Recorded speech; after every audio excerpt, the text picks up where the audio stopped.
So a Darwin baby was born last night, and there's the other egg, but here it is, and here I put it in its own separate container just so I could get off all of the stuff off of it. But there it is right there. Well, it sheds and gets all the vermiculite off of it. But I believe these are the other babies that were born, I mean, a couple weeks ago now, I think. But I'm just going to throw them in with these guys because, oh, there's a proper bit of waste. And there's another one, so they're eating. That's good. This is the amazing one. Literally the most beautiful gecko I've ever hatched out. But here, let's get this little guy to, here, let's go about it like this. Because babies are jumpy, and generally you can just kind of get them over, just like that. So luckily, with the Darwin babies, even if it's born later, they're just bigger than the Teddy babies because Darwin is bigger than Teddy. And then I can keep those four together. And that's how I've done it. So I have those four together, or those three, and then there'll eventually be another one. And then there's these four, which are 2 Darwin, 2 Teddy. And then there's 5 in here, which are 3 Teddy and 2 Darwin. And then there's 1 Teddy in there, 2 Teddys over here. That's just what's easiest to call them. That's Darwin. She's a lot bigger, but I didn't breed her till later. And then Teddy is up here. I don't know why, but they have been sleeping together, which is really weird. See? What are they doing? Just on top of each other. Which, I mean, there's plenty of space in this enclosure for them to not be like that, so I'm not entirely sure why they are. But anyway, I just wanted to get that on video of me moving the babies. And again, I just put it in this just because I didn't want to add it in directly because I knew it would get the stuff everywhere. And I'll just leave this up here because I know this egg will hatch within probably 48 hours, I would guess. Generally, that's what's happened, but I mean, I've only hatched out. So this would be the 16th baby, so I don't have, like, the most experience. The other baby was born. Yay. Here he is, or she, or whatever's going on there. And his mouth is filled with vermiculite. That's rather unfortunate. Should be fine, though. Haven't had a problem with that. I mean, I did have a problem. They ate the vermiculite, but they pooped it back out, so it's alright. I'm gonna grab some tongs here. I'm just going to grab this stuck shed so he doesn't have to eat so much vermiculite. Oh, that isn't your foot, is it? Oh, that was his foot. Oops. His foot was all folded up. Oops. He's alright though. Oh, look at this guy. He's underneath the thing. That rarely ever happens. Is he alright? You alright, buddy? They're new, so they're kind of nuts. When they're really young like this, they go nuts. Okay. I'm sorry you had to eat a bunch of vermiculite.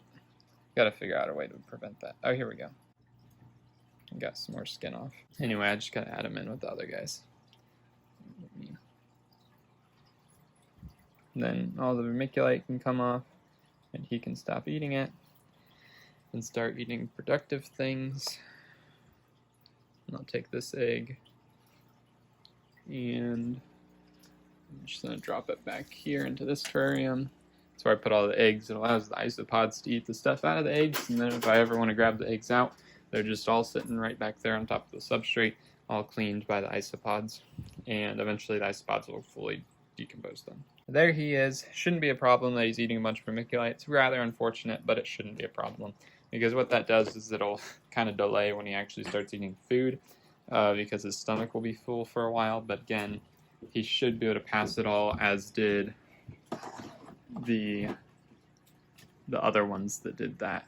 So I'm just going to clean up the sides a little bit, maybe remove some where they hatch just to make sure it won't mold. And then I'll just put it back as it was. There's no eggs in it because I assume the geckos have laid eggs in here, but I don't know when or where, so we'll just wait until babies show up. There's really no other option there, but that is currently the plan. Okay, I want to film a little bit of this.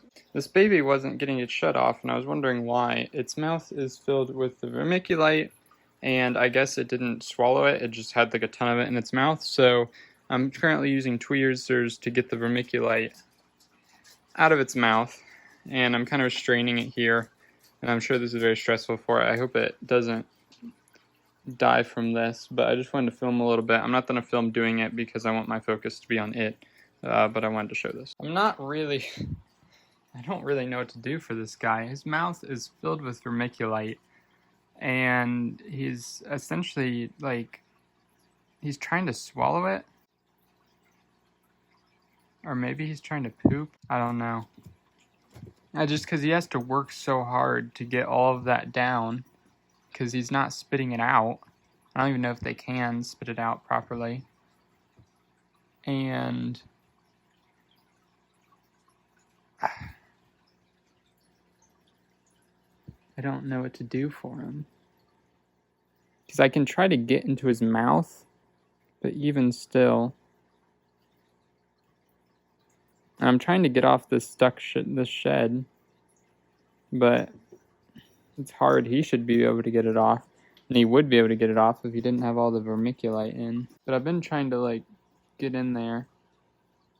I don't know if you guys can see inside, to like get it out, but it's so hard because like you never really want to forcefully hold a crested gecko.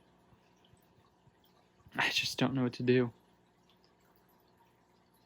Because I would say this is, like, with how young he is and everything, this is very life-threatening. I think he could probably pass some, but so much. There's just a whole lot for him to do. I can see that he's trying to swallow it, but it almost seems like he's trying to poop as well.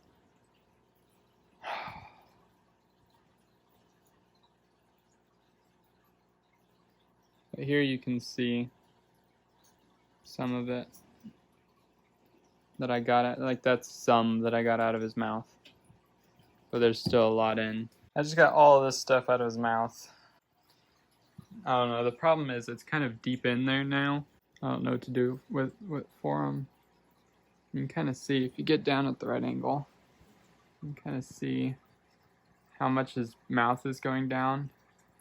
And you can see how his stomach is. Like he might be trying to regurgitate it or something. This is just so much stress for such a small, young reptile. I don't see this working out too well right now. I don't know. I saw it when I first took him out. I saw that he was eating some. And I didn't think that was the biggest problem, because so did, some of the other ones, and they turned out all right. But there's just so much. I'm really hoping that what I've done maybe helps.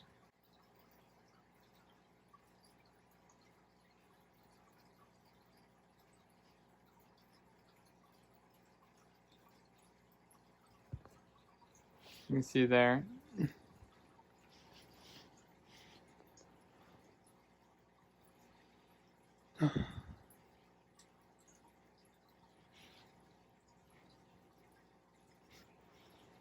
Okay, so what I'm thinking is that I'm going to move him into his own separate tub so that I can keep a closer eye on him. And I can see if he regurgitates stuff or if he defecates or whatever he does. This majorly sucks. That stress and all that effort and everything was just too much for this little guy. He passed. He's in there. He didn't look like that. I picked it up. But yeah, it's not alive anymore. So here's the thing. This happened with Goliad. Let's see, where's Goliad?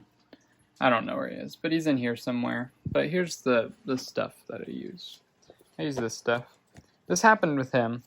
Or her, I don't know. She got some of the stuff in their mouth before I got them out, but they passed it. And I saw them pass it, so I just thought it wouldn't be a problem. But this one ate too much of it. So I guess I didn't get him out soon enough. a lot of them, I've been noticing them hatch right away, so their heads are just sticking out, and I move them out right away, so then they don't get covered in vermiculite. So here's what I can do. I can go and try to find another substrate, which there is, like hatchite or perlite or something like that, rather than using vermiculite. Or in the future, I think I could just take paper towel and put it over this, like that, and then maybe another one or something. So then the paper towel stays moist, and then I can just like cut out a little area to put the egg in, and then they won't get into the vermiculite once they're born. They'll just be out on paper towel, and that'll solve the problem. Like I'll add more paper towel and stuff, and that'll solve the problem, and then I can continue using vermiculite, which I know that it works, and I won't have geckos die. So I don't know, you do and you learn, and things happen. There's only so much I can do. I mean, there's nothing I can do now, and it's not like I should have known. What I did know was that one or two of the geckos had the exact same problem and they lived, so I didn't think it was an issue, but I guess it was. So this shows me that, and now I can do something about it. That's how I'm going to take this. I mean, obviously, there's always I should have, like, you know, if I would have done this, but I didn't, so now it's just what I can do, and that's what I can do. But right now I don't have any eggs incubating in the incubator. I'm assuming the geckos have laid eggs in these two tanks. I haven't found any, but it's really hard to see that. So I kind of have to spot it as they're laying eggs, and I haven't spotted them laying eggs since I've moved them in here, but I'm pretty positive they have. So who knows? Maybe I'll find baby geckos. Maybe I won't. Maybe I'll have to do something about that. Maybe I won't. I'm not really concerned with it. The baby geckos are a lot to take care of, so if they hatch as they do, you know, as it happens in these enclosures, not the biggest concern at the moment, just because I have a lot going on. Plus, we have the glass to do the doors now, so once I get the glass doors on here, I won't have to worry so much, because if the babies come out now, it's possible that maybe they could squeeze out, which is kind of concerning, so then I can have them like locked and stuff, and I won't have to worry so much about that. So I'm trying to get that done before I think any babies will hatch, which I don't think any would have by now, since I've moved them in these enclosures. So there's that going on. So I've been editing these videos way later than they were filmed, so it's maybe 10 months later now, and that's what I've been doing. I just fold up a piece of paper towel and I put it in here, and I replace it every once in a while, and when they hatch, generally they go up and crawl on these cords, and then I see them and I get them out. So haven't had any trouble with any eating vermiculite since then, because I've just been using paper towel on the eggs. Now if I had more eggs, then I would cover up less of the vermiculite, but I think what I might start doing is, because I have two females laying eggs, I might like start making paper towel dividers, so then I put certain eggs with where like the females that they were from, so then I can keep track of that better, because I've been forgetting because I just have a lot going on. And then I have this thermometer hygrometer right here, and that keeps track of those parameters for me. And I have this little piece of metal here because it's magnetized, so then I can see it up in the area that it's in, and that's really nice. But what that provides is some cords for the geckos to get on when they hatch. So that is kind of how I've got around this problem. So if you're having it, or you're scared of having it, then cover it with paper towel, and that should be good. Or use a smaller container, which would probably be better. I think that's what a lot of people do to avoid that type of problem, just to separate the eggs out. But to me, this is easier just to have them with the rest of the babies in the same size enclosure. So hope that you enjoyed this video. If you did, like it down below. If you have any comments or concerns, comments below. And if for more content, then subscribe.